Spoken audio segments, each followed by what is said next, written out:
Halo teman-teman, yuk cari cuan. Selamat datang kembali di channel kita, tempatnya ngobrol santai, tapi tetap informatif soal berbagai topik finansial dan bantuan sosial terbaru. Di episode kali ini, kita akan kupas tuntas panduan praktis Bansos PKH dan BPNT untuk periode 2025 sampai 2026. Yuk, pastikan kamu tetap di layar, karena info ini penting banget buat keluarga, penerima manfaat atau KPM, maupun yang baru mau daftar Bansos. Baiklah, mari kita mulai dengan kabar yang paling melegakan. Banyak dari kita pasti bertanya-tanya, apakah program PKH dan BPNT ini akan tetap berlanjut setelah pergantian tahun dan pemerintahan? Jawabannya adalah kabar baik. Teman-teman, Bansos PKH dan BPNT resmi dilanjutkan oleh pemerintahan periode 2025 sampai 2026. Ini bukan hanya rumor, ya. Kelanjutan program ini sudah disepakati setelah DPR dan pemerintah menyetujui Rancangan Anggaran Pendapatan dan Belanja Negara atau RAPBN ke 2026.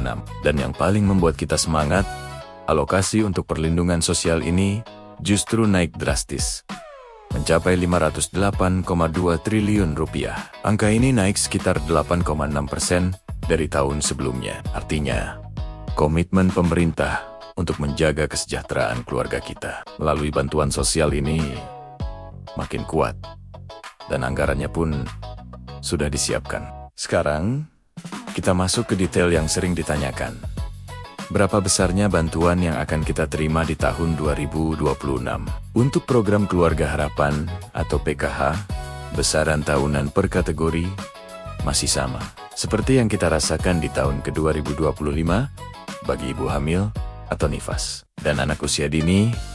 Kalian akan mendapatkan 3 juta rupiah per tahun atau sekitar Rp 750.000 per triwulan. Kemudian, untuk kategori lansia dan disabilitas berat, bantuannya adalah 2,4 juta rupiah per tahun atau Rp600.000 per triwulan. Sementara itu, untuk anak sekolah, bantuannya bervariasi. Anak SD mendapatkan Rp900.000 per tahun, anak SMP 1,5 juta rupiah per tahun, dan anak SMA mendapatkan 2 juta rupiah per tahun. Catat baik-baik angka ini, ya, supaya kalian bisa merencanakan penggunaan dana dengan maksimal. Lalu bagaimana dengan bantuan pangan non-tunai atau yang kita kenal sebagai kartu sembako? Bantuan ini tetap Rp200.000 per bulan per keluarga. Biasanya, dana ini dicairkan setiap triwulan. Jadi sekali pencairan KPM akan menerima Rp600.000 atau terkadang dicairkan 2 bulanan sebesar Rp400.000 sekali transfer. Nah, yang tidak kalah penting adalah jadwal pencairan untuk sisa tahun 2025, yaitu tahap 4 periode Oktober sampai Desember.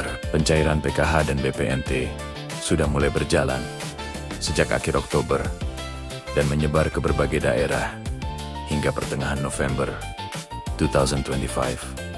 Perlu diingat, proses pencairan ini dilakukan secara bertahap per bank penyalur.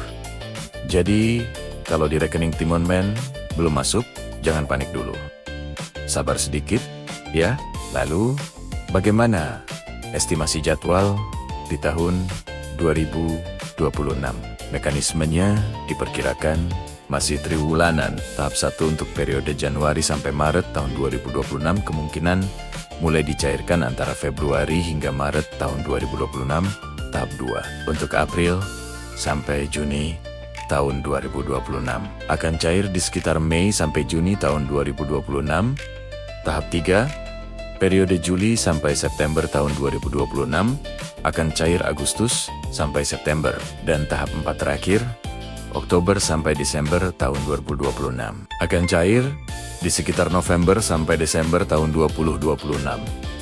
Simpan jadwal ini agar kamu bisa bersiap-siap. Sekarang, bagaimana cara memastikan kamu termasuk penerima dan bagaimana cara mendaftar bagi yang belum terdaftar? Cara paling mudah untuk cek status adalah melalui HP. Pertama, buka browser, lalu kunjungi cek bansos.kemensos. lapor.go.id. Kedua, isi data lengkap mulai dari provinsi, kabupaten atau kota, kecamatan, desa atau kelurahan, nama lengkap sesuai KTP, dan jangan lupa isi kode CAPTCHA. Terakhir, klik cari data. Kalau di kolom periode muncul tulisannya, itu artinya bansos kamu sudah dijadwalkan untuk cair. Bagi kamu yang merasa berhak tapi belum terdaftar, kamu harus masuk ke data terpadu kesejahteraan sosial atau DTKS. Ada dua cara. Secara offline, kamu bisa datang langsung ke kantor desa atau kelurahan, bawa fotokopi KTP dan KK, lalu tunggu hasil musyawarah desa atau musyawarah kelurahan. Secara online, kamu bisa unduh aplikasi Cek Bansos di Play Store. Daftar akun menggunakan ENIK, KK, foto selfie KTP, lalu pilih menu daftar usulan. Ini cara yang lebih praktis, teman-teman. Satu lagi tips penting. Tips menghindari gagal cair. Seringkali, bansos gagal cair karena beberapa alasan klasik, seperti data KTP atau KK tidak cocok dengan data Dukcapil. Terjadi graduasi atau peningkatan status ekonomi, pindah alamat, atau rekening KKS belum diaktifasi. Jadi, pastikan data KTP dan KK kamu selalu terupdate di Dukcapil. Jika kamu baru menerima buku tabungan dan kartu KKS, segera aktivasi rekeningmu. Kalau sampai terjadi gagal cair, jangan pasrah. Segera lapor ke operator desa setempat atau hubungi layanan nasional via SMS ke 1708 atau melalui lapor.go.id. Intinya, teman-teman, Bansos, PKH, dan BPNT sudah pasti berlanjut di 2026 dengan anggaran 508,2 triliun rupiah yang sudah disiapkan. Pencairan berlangsung bertahap sesuai jadwal triwulan. Kunci agar bansos lancar cair adalah data yang valid dan proaktif. Cek serta lapor kalau ada perubahan data. Kalau masih ada yang bingung atau punya pengalaman seru soal pencairan bansos, tulis di kolom komentar ya. Jangan lupa like, share, dan subscribe agar nggak ketinggalan info cuan dan bansos selanjutnya. Sampai jumpa di video berikutnya. Tetap semangat cari cuan dan semoga bantuannya cepat sampai. Terima kasih sudah menonton.